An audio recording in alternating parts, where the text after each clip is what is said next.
आप सभी को राम राम। बहुत ही बड़ी अपडेट दे रहे हैं मंडे के लिए, जो देखिएगा मंडे को शॉक देगी और ट्रैप देखेगा। जिस तरीके से हुए हैं मल्टीपल लोग, उन पे भी देखिएगा असर पड़ेगा इस चीज का कि कल इजराइल ने बोला था कि हम पीस टॉक करना चाहते हैं लेबनान के साथ। ठीक है। जबकि सीज फायर इस बेसिस पे हुआ था कि आप सब जगह पे सीज फायर करोगे, मतलब कोई भी पर्टिकुलर वॉर स्टार्ट नहीं होगा।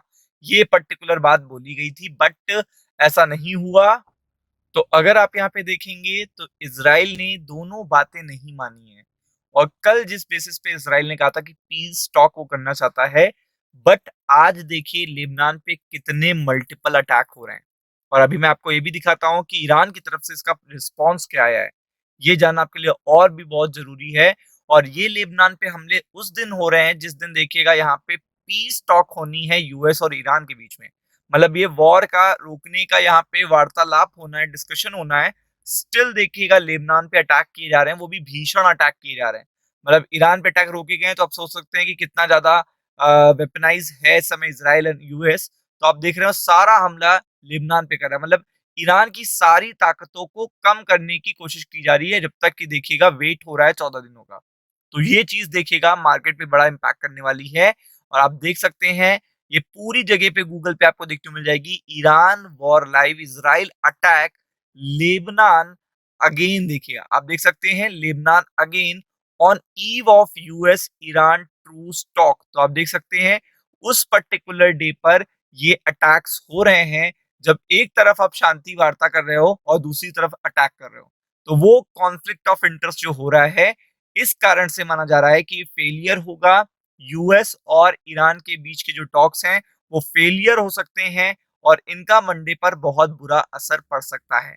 और अगर आप आगे देखेंगे तो यहाँ पे हमले छोटे नहीं हो रहे हैं। स्ट्राइक देखिएगा कितनी बड़ी स्ट्राइक्स हो रही हैं, कितनी बड़ी स्ट्राइक्स हो रही हैं। 1150 लोग इंजर्ड हो चुके हैं।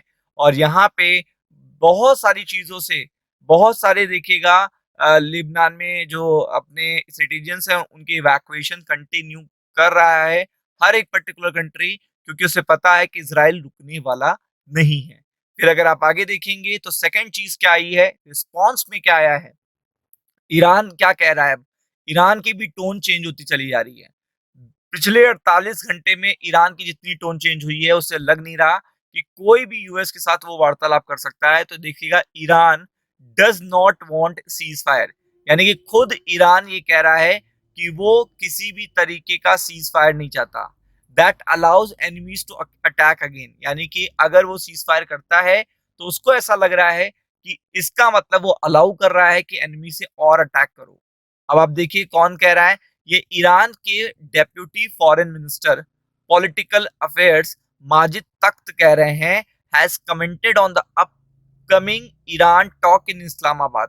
इस्लामाबाद की टॉक के टाइम पर ही वो ये कह रहे हैं कि Iran does not want cease fire. तो अब आप ये बताओ कि अगर आप सीज फायर चाहते ही नहीं हो तो इंटेंशन क्या है इस पर्टिकुलर मीटिंग की। और आपको ये भी पता है कि अगर कोई भी कंट्री, यूएस या ईरान, दोनों में से कोई भी कंट्री अगर वॉर को रोकना नहीं चाहती, तो आपको पता है कि वो ऐसे पर्टिकुलर पॉइंट्स रखेगा डील के टाइम पे जो एक पर्टिकुलर पक्ष बिल्कुल भी एक्सेप्ट ना करे। जिसमें ईरान के पास दो ऐसे टॉपिक हैं जिसको डोनाल्ड ट्रंप बिल्कुल भी एक्सेप्ट नहीं करेंगे। फर्स्ट थिंग देखिएगा, मैं आपको बता देता हूं। पहली तो है कि वो टोल लेना चाहते हैं स्ट्रेट ऑफ हॉर्मुज से, जो आज तक नहीं हुआ है। और वो टोल को वो बिटकॉइन में लेना चाहते हैं, क्रिप्टो में लेना चाहते हैं। अब आप समझ लो कि अगर ऐसा हो गया तो इस पर्टिकुलर रास्ते से मल्टीपल मल्टीपल बिलियन बैरल का देखिएगा जो ऑयल है वो ट्रांजिस्ट होता है। तो ऐसे में ईरान के पास तो बिटकॉइन का खजाना आ जाएगा, और ईरान एक पावरफुल कंट्री बन जाएगा, फाइनेंशियली भी पावरफुल कंट्री बन जाएगा, जो कि एक बड़ी टेंशन की बात है। तो डोनाल्ड ट्रंप इस चीज को तो एक्सेप्ट ही नहीं कर सकते। इवन उन्होंने बोल भी दिया ये कि अगर वो गलती से भी देखेगा चोरी छुपे भी टैक्सेस ले रहे हैं, तो भी देखिएगा ये पर्टिकुलर सीज फायर ज्यादा दिन तक कंटिन्यू नहीं रहेगा। जाके चेकआउट कर लीजिएगा। तो ये पहला पॉइंट एडेड है।